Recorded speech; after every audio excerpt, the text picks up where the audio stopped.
Bill Belichick is in the headlines again, this time with the Atlanta Falcons after leaving the New England Patriots. He had an official interview, and you guys brought up a good point off the show. Is he a guy that really has to go and actually do an interview? Like, what does Bill Belichick have to prove? He's got a really impressive in an interview LinkedIn at this page. time? Yeah. Yeah.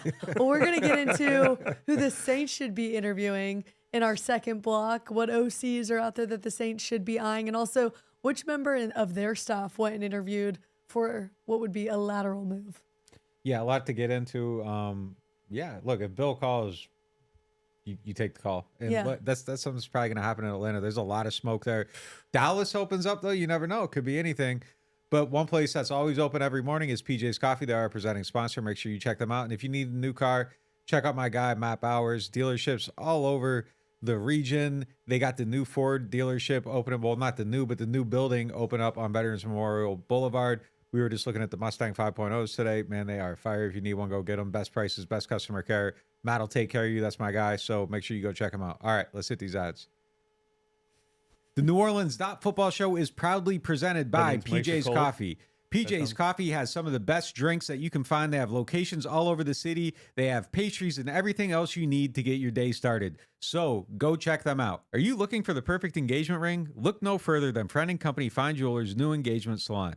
This new area houses a wide selection of engagement rings to choose from in all cuts, sizes, and colors.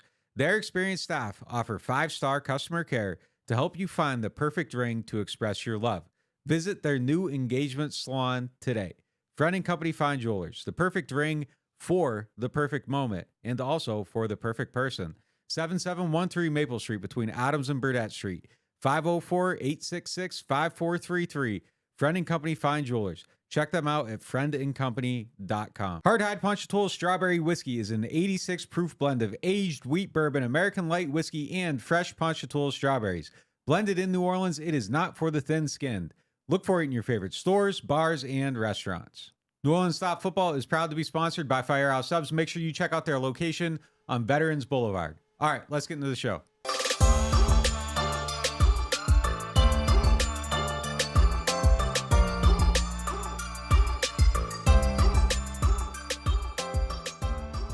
Let's get into our lead topic presented by Friend & Company Fine Jewelers, the official jewelers of the New Orleans Saints. Friend & Company Fine Jewelers is home to a new engagement salon where they have a beautiful selection of engagement rings. And while you're there, ask them about their collection of fleur-de-lis earrings and necklace that you see here. They are specially priced for our NOF audience. All right, we're going to see if I can get through this show without completely losing my voice. Let's go ahead and hit the lead topic.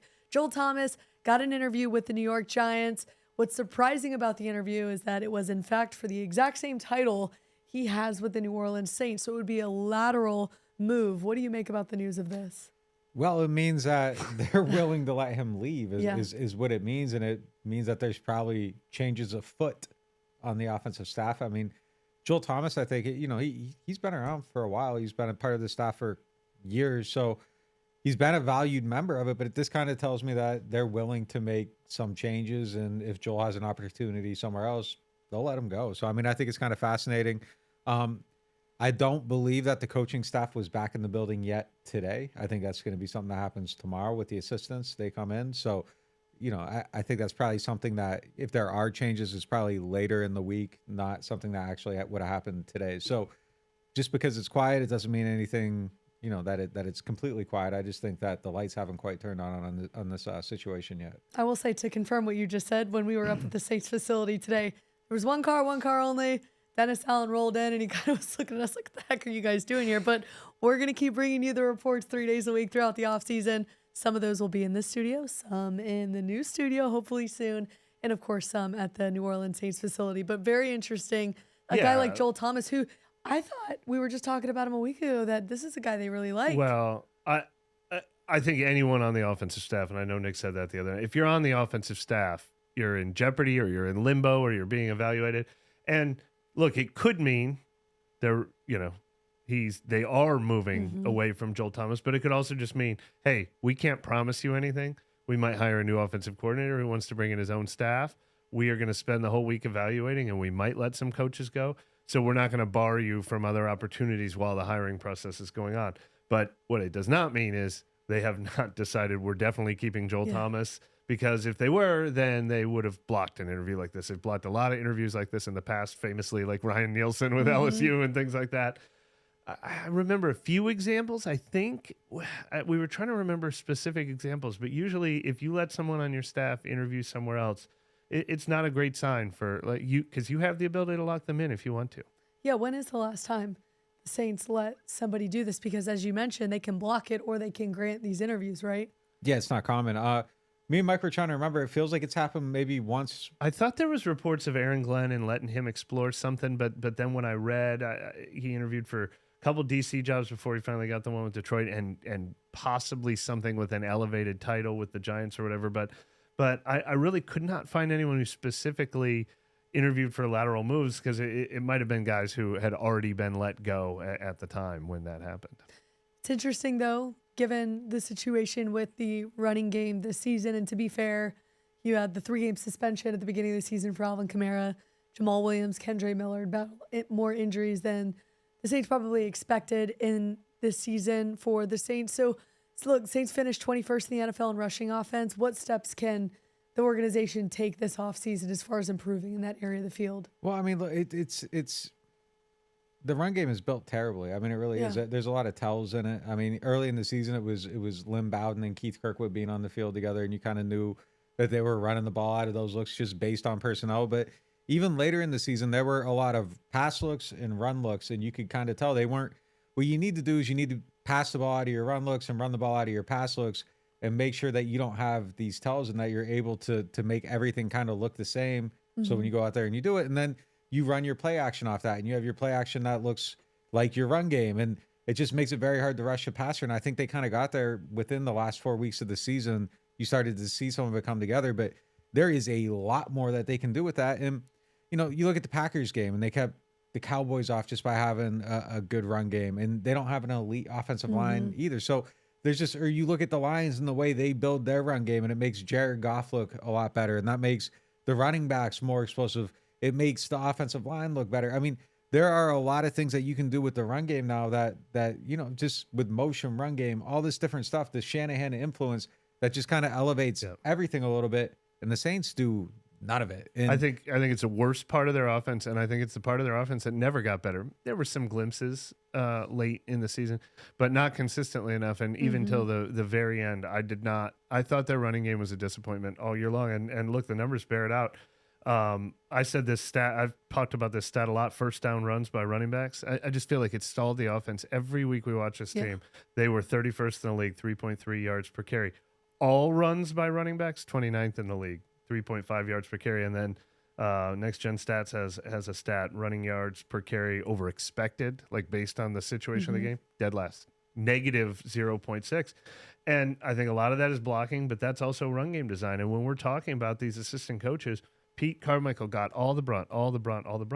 But it is offensive line coach Doug Marone's job. It is Joel Thomas's job. It's assistant offensive line coaches Kevin Carberry, Jari Evans. They build the run game. Like, they don't pick one guy as the run game coordinator, but Ronald Curry is the pass game coordinator. These guys build the run game. And I don't think they've done a good enough job with it. I certainly don't think they've gotten the best out of Alvin Kamara's talents, and I don't think they do a good enough job, as Nick pointed out in a late season article, getting him out in space. They haven't done right by him. And you know that I always don't think that they do enough well with Taysom Hill. That's a part of the game.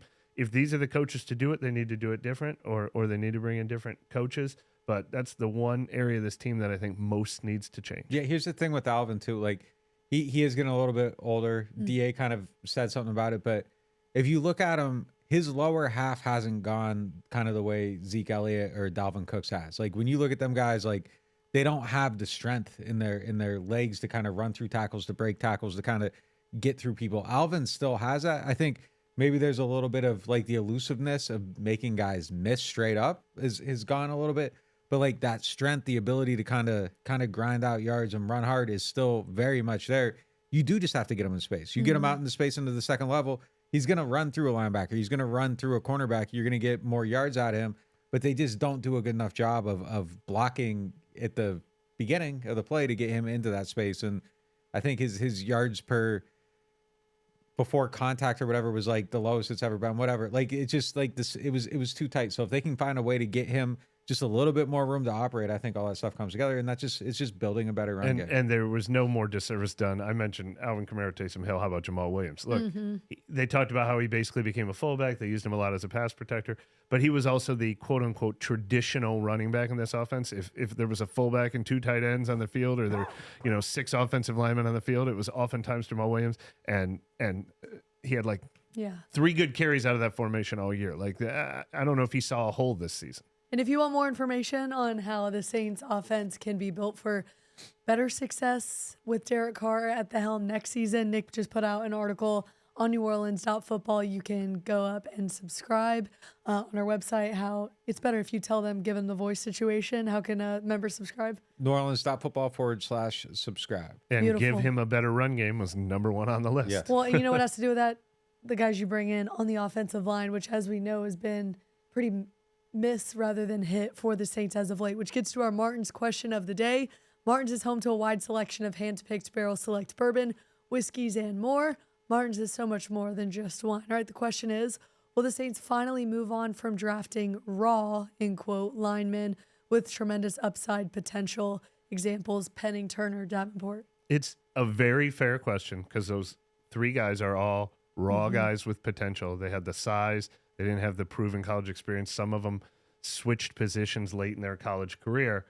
But I also think it's cherry picking a little bit because the Saints have been drafting defensive and offensive linemen a lot over the last decade, and a lot of them come from big colleges. Brian Brzee and Isaiah Foskey this year. Cesar Ruiz from Michigan was supposed to be, that was the COVID year, and that was the big thing they said, a 3.5-year starter at Michigan in the Big Ten. That's not raw. That's as far as raw as you can get. Eric McCoy from Texas A&M in the SEC. Ryan Ramczyk from the Big Ten in Wisconsin. Andrus Peat from Stanford. Sheldon Rankins from Louisville. Cam Jordan from Cal. And then they've also had some hits from the raw college guys. Trey Hendrickson, David Onyemata, Teron Armstead, Akeem Hicks. Obviously going back to Jari Evans, Jermon Bushrod. So I don't think you automatically say raw doesn't work and proven colleges do work. But raw adds an element of you might miss to it, and they are 0 for 3 on those guys. So they're probably going to be a little more gun shy. Here's the thing. If you need to draft a left tackle or defensive end and you're annually picking between pick 12 and 22 or whatever it's been the last 5-6 years, these are the guys you have to pick because there's nobody else. The ones that are proven commodities that have proven production, they go top 5, top 10. You can't get them in those spots. So if you're gonna ever Out of draft 14. Yeah, you aren't getting Miles Garrett. That's 14. What they need. This team needs a Miles Garrett so freaking bad. But you either need Miles Garrett traits, or if a guy is available in the 2nd round from a proven school, it's Isaiah Foskey. Right. Yeah. You're getting the traits in no production, or you're getting the production in no traits in that If you get area. both, you go 2nd. Yeah. Aiden Hutchinson. Right. So I mean, this is kind of what you have to do, and it just kind of is what it is at that point. So yeah, they're going to keep drafting them because they have to. There's just no other way to get these types of players. You kind of have to take the gamble when you're picking in this area of the draft. Didn't I hear you talking about some kid at Notre Dame that you liked in the new studio during the little kicking it with Nick show? Yeah, they got two. They got 2 tackles. Oh, they love it. They love it. They love giving you the direct questions. It's doing very well on our website. Yeah, they got 2 tackles. I think one of them is going to be really good, and I think the other one isn't. And I think they're both going to get drafted early. Who do you go? Who do you go with? Let's go. Yeah, I'm not Put putting the GM cap on. Yeah, where's he at on the board? I'll get back to you on that. Yeah. I've heard things about one and not the other, and yeah, I think one is going to be good, and we'll see on the other one. I can't wait for our draft shows too. By the way, we in our new studio. My only ask is when we get to that, we're doing our own mock draft on a board somewhere. Sure. Back to the heart of the question, though. I've said this before, and I'm probably going to say it 50 times over the next couple months. I think the defensive line needs to be addressed in free agency. I'm not waiting for the guy that they draft with the 14th pick or the 45th pick to develop and help this defensive line. I don't know if they're getting a complimentary guy that costs $8 to $10 million a year, or if they're saying this is our big splash move. They kind of have made one every offseason. He's a defensive lineman for me to quick fix this team. I think that should be their biggest expenditure of free agency. They need immediate help on the defensive line, not somebody to develop into future help. They need both, but and it's interesting too. Look, another quarterback has entered the NFL draft chat. Michigan's J.J. McCarthy has declared for the draft. we have continued to talk about, yes, I think we all believe the Saints should have interest in looking at the quarterbacks in this year's draft, but should they have interest in this specific quarterback? I don't know. I mean, maybe it depends. Like, it just kind of really depends, like how you feel about him. I don't know that I would like move heaven and earth to get him, but like if he's there in the second round, maybe. Like you kind of got to take some chances somewhere. So if you like him, you like the traits and all that stuff, like it's worth a shot. But like, I don't know that I would definitely, make that move in the first round. What I like about this draft class with this question, though, is Derek Carr played well enough and showed hints that when healthy and when comfortable, there's more there. The quick rush to judgment that he wasn't the answer. I think that'll allow them patience. They don't have to draft a quarterback in round one. But what I like about this year's draft class, and the reason why I think it should be a very strong consideration, is the depth of it. I think most draft analysts seem to agree that Caleb Williams, Drake May, and Jaden Daniels are like legitimate top 5, and people aren't forcing them into the top 5 because they need quarterbacks, but those are like 3. And then you've got guys like J.J. McCarthy. You've got guys like Michael Penix, who I've seen close to the top 10 in some mock drafts. I've seen in the second round in others, but I think Bo Nix, some people are talking about as a second round guy. There's just a good chance that you might really like someone and really like the value at 14. Or maybe trade up and get one at like 28 as a second first-round pick or something like that. I just think it's possible. J.J. McCarthy is very different from Michael Penix, I think, even though the grades are similar. There's just a good chance that the Saints might find one of these guys that they like. And I'm all for the cost. Like, I don't necessarily know that they should move up from 14 to 6 for a guy like that. But if they could stay put at 14 and have an actual first-round grade on one of these guys, that's when I think you really consider it. I think I like, if you mentioned Michael Penix as well. J.J. McCarthy has the size on Michael Penix. He's more of a guy that can stay in the pocket and kind of take some hits. I don't know who you go with. I think for a guy who would probably sit behind Derek Carr for a year, likely J.J. McCarthy over Michael Penix, but really they could go anywhere with their decisions. It all depends, too, on who's the offensive coordinator and what's going to be the prototypical quarterback that they want in the draft. Could that weigh into that changing this year? No, I mean, because the way those prototypes are set is they're set on the league averages of the starters from across the league. So that's really all it is. Yeah, they're literally just drafting what plays in the league. So people like hate the prototype. Like, those are just the starters in the NFL, guys. Like, it's the average of them. Yeah. That's really all it is. So, and then they set a minimum, which, and then if you go below it, you got to have a reason for making an exception. But that's really all it is on the prototypes. Yeah, my only thing would be if you can go get Jaden Daniels out of these quarterbacks, go get Jaden Daniels. All right, We're going to take a quick break, but when we come back, we got so much more dialed up for the show. What's going on with the NFC and the playoffs and what's going on? We're going to talk about that. At the Bucks-Eagles game is going on right now. We're going to talk about the collapse with the NFC with some of these teams as well. What OC should the Saints be looking at? We're going to list a few names. And is Will Lutz potentially on the way back? We'll get into all that right after this.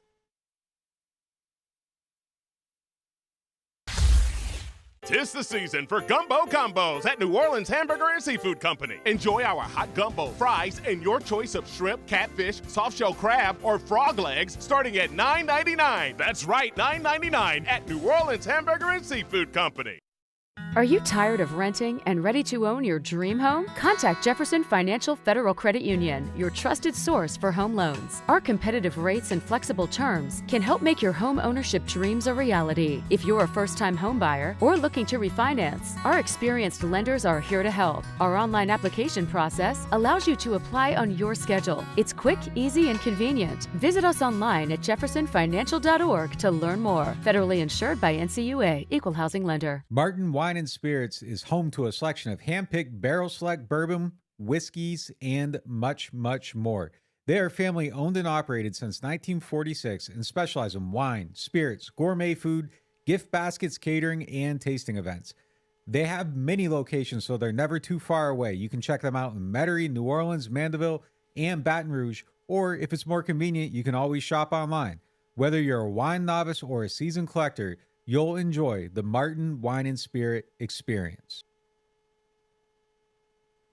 Welcome back to the NOF studio. Time now for our moment of the day presented by New Orleans Hamburger and Seafood Company. We're in the middle of the wild card round, but with the Saints out of the playoffs and looking to get a lot of things accomplished this offseason, Is there any advantage right now for the Saints in comparison to the teams that are actually still playing as far as what the Saints can get ahead of for next season right now with this time off? Yeah, I mean, I don't really think so. And there's always panic about them kind of going slow with their process. And I think maybe if you're like hiring a head coach and you're slow with kind of getting into your process, sure. But like that's where everybody's at right now. There isn't a whole lot of like guys getting swept up in the coordinator jobs or hired as running back coaches or, anything like that. So I guess the advantage would be is that you can kind of, I mean, I don't think there's really an advantage or a disadvantage. I think you just kind of run your process. And if there was like a groundswell of hires happening, sure, like you're at a disadvantage, but that just really isn't the case yet. I mean, there's an advantage to continuity and stability in the first place, which the Saints always strive for. But just in general, you're probably ahead of the team that hasn't even hired its coach yet. If like all you're doing is hiring like one coordinator or a couple of key pieces and you're already hitting the ground running on those interviews, that probably helps as opposed to somebody who's going to get hired 3 weeks from now and then go and try to find who's left and available. But they're usually tied. They're usually tied in though. Like the head coach usually they're tied in with their coordinators and the GM. Usually it's kind of like a package. I actually sat at the combine one year where there was like a group of these people putting together one of these things, and like I was like watching it happen, and it was crazy. Like they had everything down to like the who was going to be their PR guy and like all this stuff. Like they knew everything, and it was just kind of this whole group, this collective, like putting it together right there, and then off they go, and it gets put together. But it is interesting when somebody gets like left out, like which is always interesting. Like someone like Dan Quinn, like the Cowboys haven't decided if they're going to fire Dan Quinn or not, and he's doing head coaching interviews, and then let's say they like fire their staff and all this, and like they hire Bill Belichick and he wants a defensive coordinator, and like Dan Quinn is all of a sudden like I was on the list of these people that if they got jobs they would bring me with them, but they didn't get jobs. Like it was really interesting with like Vic Fangio. Like wasn't he tied to Sean Payton for a while, but then he picked Denver, and Vic Fangio was like, who wants me? And Miami was like, we'll take you. It is an interesting carousel when someone is tied to a head coaching candidate, but then that head coaching candidate doesn't get the job. You know what else is interesting? What the heck is going on with the NFC this year, specifically in the playoffs? So the Packers just destroyed the Cowboys in Dallas. The Eagles are getting destroyed in Tampa Bay right now. It's 25-9 with 6 minutes to go in the fourth quarter. What is this division shaping up to be next year? Bad news for all the Saints fans, I think all the Saints fans who don't want to tolerate 9-8, who don't believe mediocrity is a good goal. 32-9. Yeah, it's 32-9. It's cooked. If you don't think it's noble to strive for just winning your division and winning 9 or 10 games, that is not going away. That philosophy, there's nothing about these playoffs that would make anyone not want to just get into the tournament. The Eagles, what's happening over there? Eagles fans with bags on right now. I believe that 100%. 100%. It's a tough time. You think the Saints fans are bad? Tough time, man. Yeah. Look, but really, I mean, like it's tough. Like the Saints. Don't say it. Saints would have probably won. Do you think the Saints would be in the second round of the playoffs if they had gotten in over the Packers or the Bucks? You know what? After that Packers game, you had the foresight to say this is a loss that's going to come back and haunt them. Week 3, I said in the press box. And it was, that was the one. This will matter. That was the one. And Green Bay is moving on. Green Bay's in the final 8. It's insane. And it was a game that the Saints win 9 times out of 10. They can't. It's I still don't know how they lost Green Bay's going to San Fran. It's literally just all about when you play a team. It really is. It really is. Like if you catch the Eagles right now, like they're nothing. You got time. Yeah, it's just it doesn't matter. It doesn't matter. Like I will say this though, the Saints were not better than 9-8 this year. It wasn't like they got bad luck with their timing. Agreed. 9-8 was maximizing the performance we saw from the Saints, but they were better now than they were at any other point in the season. I think they would have won one of these first round playoff games. 2 teams they did play this year. How about the Rams-Lions game last night too? Those are 2 teams that are both better than the Saints. Yeah, someone had asked us in one of the questions who the most impressive player we saw this year was, and it's Puka. Like it definitely is. That's definitely who it was. That guy is unbelievable. We had talked about. Did we talk for the Lions? Didn't we say one of the guys on their team though? I don't know. Remember when we talked when we had that in the preseason? Yeah. For me, it's Puka though, man. It's Puka for sure. Puka Nacua is crazy. Yeah. He's the best one. I can't believe we don't get to see him next week. Like it's. And look, the way Stafford played in that game, whatever doctor he finally found and got healthy, like Stafford is back to being like one of the 3 or 4 best quarterbacks in the league right now.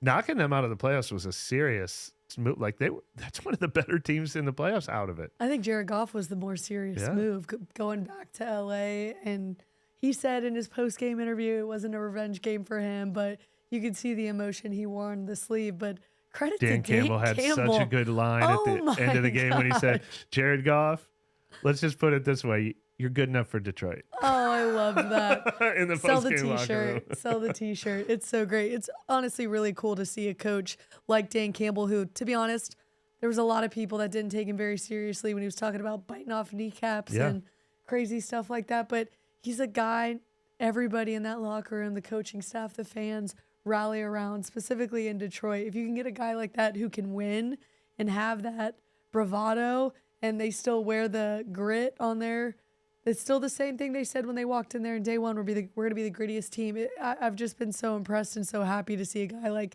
Dan Campbell earn the flowers. No doubt. Yeah. No doubt. All right, let's move on here. Will Lutz is back in New Orleans. Oh, look at you trying He's to got his stir house stuff here, up. but he's back in New Orleans. After spending the last few months in Denver, he will be a free agent. What are the odds the Saints ask him to come back and compete in training camp?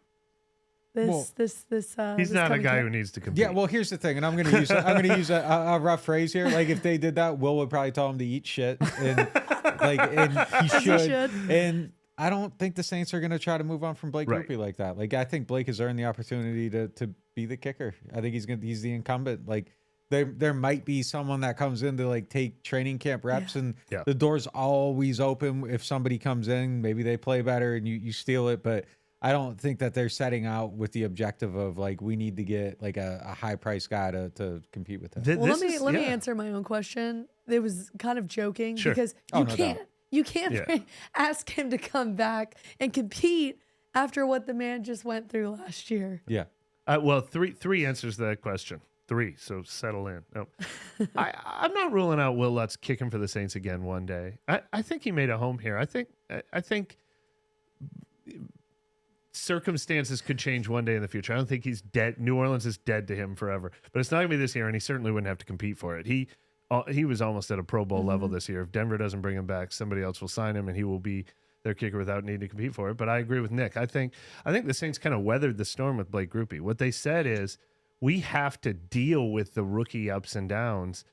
And they point to all these examples. Young Wei Koo, I know, is one. I can't even remember all the ones they said. Struggled with their first team, had success with their second. How about Cairo Santos with the Bears? It's like their fourth or fifth team. So they're like, we got to wait this out, but we like the qualities of the guy. And the way he finished the season, I think they want to continue going forward with him. Yeah, will it ultimately work out? I don't know for sure. But the person you left out of your story is Thomas Morstead, who also lives in New Orleans and who also is back in town and who also finished, I think, 3rd in the All-Pro voting at punter or whatever. And that is a potential opening. I think Thomas Morstead returning to the Saints is the campaign we should be starting, and we could eventually take credit for if it happens. How heavy is the possibility on that? I mean, the door's probably definitely always open. He's still balling, man. And I think if you could bring him in, I would want to. Would they pay him more than the Jets? Yeah, I mean, maybe. I don't see why not. I mean, I would be willing to pay him to bring him back here for sure. It's not like a high, it's a no offense, but like a punter isn't, you're not spending $20 million on a punter. I wonder how they feel about Lou Hedley. Look, I asked Dennis Allen in his post-season press conference about Blake Grupe, and he lumped Lou Hedley into the answer. He said both of them. We really liked the way both of them developed as the season went on. The numbers never got that much better with Lou Hedley. He seemed a little more consistent, palatable, but I wonder if they are privately saying, we tried that didn't work, let's go find a traditional punter, or if they're going to double down on it. I really don't. That's a tough prediction for me. I'm kind of 50-50 on whether I think their plan is for Lou Hedley to be the guy to beat out next year, if they're going to move on. Yeah, I don't know. I never got a whole lot of confidence, though, that it probably is more 50-50. I never got a lot of confidence one way or the other that they like this different style, that it's not the traditional pro football style. It's like the Australian kicking and things like that. What do you think? I kind of feel like You think like Rizzy really loves it? I think they feel like they found something. No. I do. I mean, They and found a hack. that was kind of the way they talked about it the whole entire rugby year. kicking. Is that they, we didn't understand, they understood, and then, they finished second in the special team rankings, Yeah. Rick Gosselin's special teams rankings, which are like super highly regarded within the league. Like Belichick would cite those things all the time and just talk about like, how accurate they were. Like, and that's everybody in the league. So, I mean, It the doesn't numbers mean it were can't be good. done better though. How The about numbers were good. I think they could actually go with another Australian punter too. Like there's like 6 or 7 in the NFL now. It's all of college football. The SEC is like 12. Like they might like that style and still have someone come compete for him. Because the problem with him is I like the theory. There were very few return yards. The Saints were like one of the top teams in fewest return yards allowed. But his net punting average was still among the lowest in the NFL. That is supposed to work. It's supposed to be like you kick it 45 yards and your net average is 43 yards. It's not supposed to mean you kick it 39 and your net average is 37. Yeah. Yeah, the numbers were good. It's just it felt like, things could have been better. Yeah. Could have been better offensively too, which gets to our money segment presented by Jefferson Financial Federal Credit Union. Who would be the money hire at offensive coordinator this offseason? Do the Saints bring in somebody this week to do an interview? Let's go ahead and start with Gerard Johnson. He's in his 4th season coaching in the NFL. He's the Texans' current quarterbacks coach for the 2023 season. As we know, they've had some pretty big success with the rookie quarterback in C.J. Stroud. Where does he rank among the interviews for the Saints if he were to get one?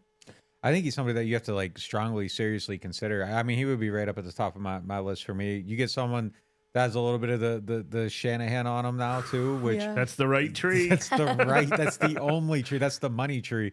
That's where I would be looking for sure. I mean, I think he's at the top of my list just based on that. I liked what they did there. It was incredibly impressive. Like, and you kind of look at someone that just brought up a quarterback too. Like, and I don't want to take anything away from CJ Stroud, but like he had to have helped with that development in some form or fashion. So I like it. I would have him right at the top of my list. Yeah, he is not like super deep Shanahan. I think he works for Bobby Slowick now, who worked for Shanahan. And so he's been introduced to that system. Their running game wasn't as good as all those other teams you listed before, but coming from that tree puts him at the top of my list too. One interesting thing, though, is Bobby Slowick is getting some of these head coaching interviews, and that could mean Gerard Johnson gets promoted to OC there where he is now or follows Bobby Slowick. So, he's probably going to have options this year. But I love that's the right idea. That's the right idea. And luckily, if you want somebody who has the Shanahan on him, you've got about 9 teams, 12 teams. How many teams have Shanahan or McVay on them somewhere? Hire someone from Cincinnati, hire someone from Green Bay, hire someone from San Francisco, hire someone from Miami, hire someone from Houston now, and I'm probably leaving out 3 or 4 teams. The Rams themselves. They're just so innovative. They're doing all the things that the Saints need more of. I'd love to see it come from that tree in some form or fashion. Now, look, I'm going to bring up this name, not because we think this is somebody who has any interest in being the OC in New Orleans, but because it's a guy that we have talked about previously, Ben Johnson. When we were talking about him earlier in the season, it was because we were all thinking that the Saints would potentially hire him as their next head coach. As we know now, sitting at 9-8, Dennis Allen is not going anywhere. And Ben Johnson, to be honest, he is not making a lateral move.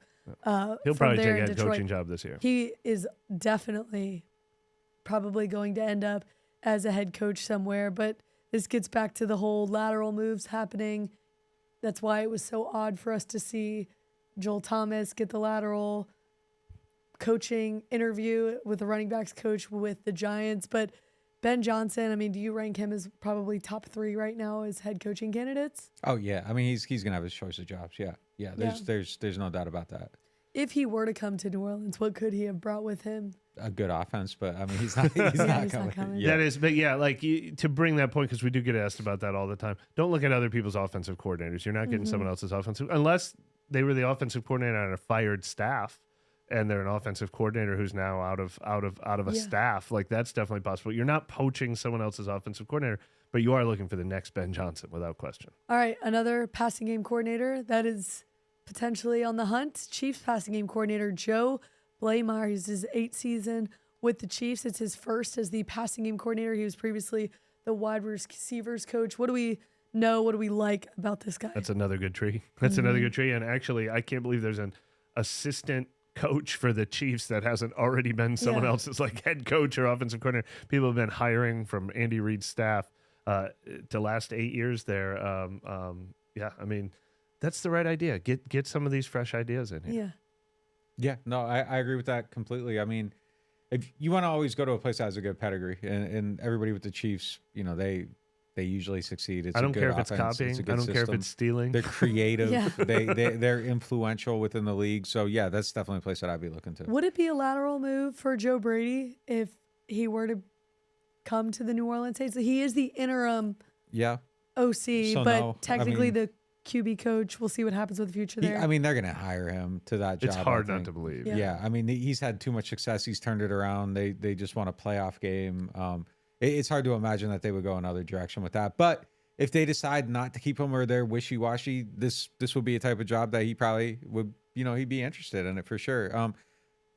I'm still not, if I'm changing it up, I'm changing it up though. Yeah. I don't think I want to touch the same DNA, but like maybe he's got some different stuff from his different stops. But I would probably lean another direction, but I wouldn't be like totally against it either. He's a good reminder though. He was such a hotshot candidate, quickly got the offensive coordinator job, and then when he got fired, as everyone does in Carolina within 9 months of taking any job in Carolina, he had to do a little career rehab, and he was back as the Bills quarterbacks coach before he got that promotion a couple of months ago. So there are people like that waiting for other opportunities to be offensive coordinators. So if you do decide to make a switch, it's possible you can hit on it's not. There are people all over the place that might be a good hire. To be fair to Joe too, like he was incredibly young in that role, and sometimes you got to learn what you don't know.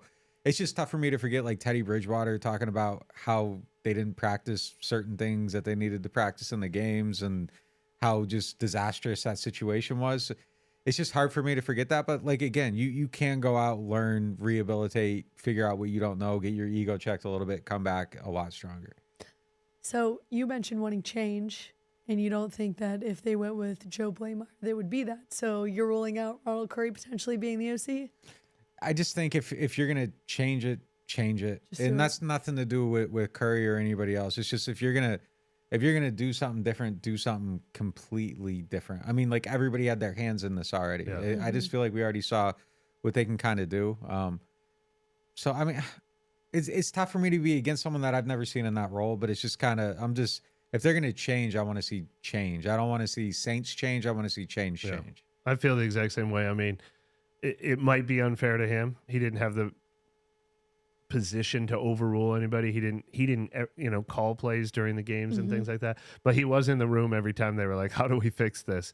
And anyone who's been in that room hasn't come up with the answers for the Saints in recent years. But I do think he is still sort of seen as a rising coach, and I think there will be opportunities for him, whether it's here or somewhere else. We'll see if they move the needle at all this week. As we know, they're all going to be back in the office tomorrow. We'll see if there are any changes on the way. We do expect a little bit of a shakeup, but we'll see what happens specifically with offensive coordinator Pete Carmichael and if the Saints want to bring him back. But we will be bringing you all of updates from Metairie this week. We will have reports from out there, and of course, we will have our full shows here in studio, and we'll hopefully be getting into the new studio over there in Metairie very soon. So we get to bring like a sledgehammer to these walls and show it live. And All right, we'll see you guys next time.